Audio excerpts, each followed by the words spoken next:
સુરત સચિન વિસ્તારમાં ચાલતા ઇન્ડસ્ટ્રીઝના માલિકને કેમિકલ ઠાલવવાના ખોટા કેસમાં ફસાવી દેવાની ધમકી આપી બ્લેકમેલ કરી ₹5 કરોડની ખંડણી માંગી રોકડા ₹45 લાખની રકમ ખંડણી પેટે ઉઘરાવનાર 2 ઈસમોને સુરત શહેર ક્રાઇમ બ્રાન્ચ દ્વારા રંગે હાથ ઝડપી પાડી વધુ પૂછતાછ કરતા અનેક ચોંકાવનારી વાત સામે આવી છે। ક્રાઇમ બ્રાન્ચના સૂત્રો દ્વારા પ્રાપ્ત થતી વિગતો મુજબ સચિન જીઆઈડીસીના મિલ માલિકને કેમિકલ ઠાલવવાના ખોટા કેસમાં ફસાવી દેવાની ધમકી આપી બ્લેકમેલ કરી ₹5 કરોડની ખંડણી માંગી ₹45 લાખ પડાવતા 2 આરટીઆઈ એક્ટિવિસ્ટની સુરત ક્રાઇમ બ્રાન્ચે ધરપકડ કરી છે। આરોપીઓની ટોળકી ખાસ સુરત સચિન જીઆઈડીસી અને પાંડેસરા જીઆઈડીસીના વેપારને ટાર્ગેટ કરતી હતી। આરોપીઓના મોબાઈલમાંથી મળેલી જાણકારી મુજબ અત્યાર સુધી 2 લોકો પાસેથી આ લોકોએ મોટી રકમ ખંડણી સ્વરૂપે લીધી છે, જે અંગે પણ પોલીસ વધુ ફરિયાદો દાખલ કરી શકે છે। સુરતના સચિન વિસ્તારમાં મહેન્દ્ર રામોલિયા ઉદ્યોગપતિને ખોટા કેસમાં ફસાવવાની ધમકી આપી 5 કરોડની ખંડણી માંગવાનો અને ₹45 લાખ રૂપિયાની ઉઘરાણી કરવાના ગુનામાં સુરત ક્રાઇમ બ્રાન્ચે 2 આરોપીઓને રંગે હાથ ઝડપી પાડ્યા છે। સમગ્ર મામલે મહત્વની ભૂમિકા સીસીટીવી અને ડિજિટલ પુરાવાઓએ નિભાવી હતી।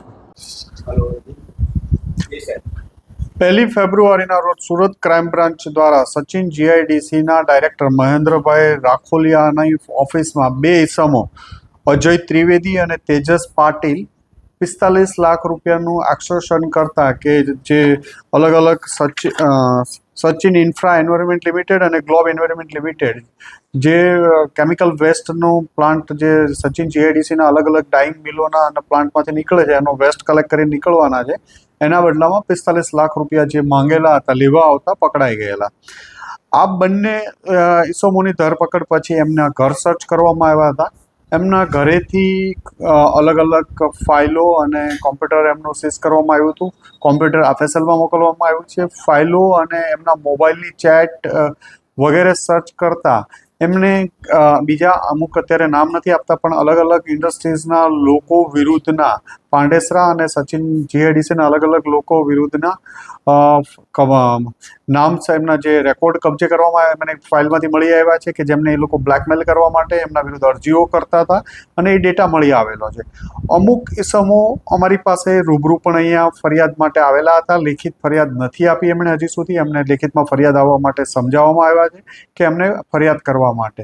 આમ આ બંને લોકો 2 થી વધુ લોકોનું એક્સટોર્શન કરેલાનું જાણવા મળ્યું છે। એ લોકો લેખિત કાર્યવાહી કરવા માટે એમને સમજાવવામાં આવ્યા છે અને કદાચ નજીકના ભવિષ્યમાં આમના વિરુદ્ધ બીજા ગુના દાખલ કરવામાં આવશે।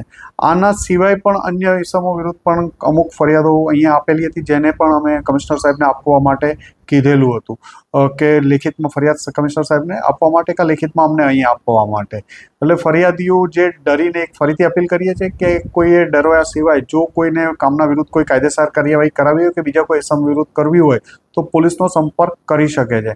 આમની પાસેથી જીપીસીબીમાંથી પણ રેકોર્ડ મેળવવા પ્રયત્ન કરીએ છીએ કે અલગ અલગ કયા લોકો વિરુદ્ધ એમણે એપ્લિકેશનો કરેલી હતી અને એ રેકોર્ડ મેળવીને પ્રયત્ન કરીએ છીએ અને એમના ફોનમાંથી જે કંપનીઓ મળી છે એ તમામને એપ્રોચ કરીને એમને પણ એક્સટોર્શન કરેલું છે કે નથી કર્યું એમનું એ પણ પ્રયત્ન કરીને એમની પણ ફરિયાદ લેવાની કાર્યવાહી કરી રહ્યા છીએ।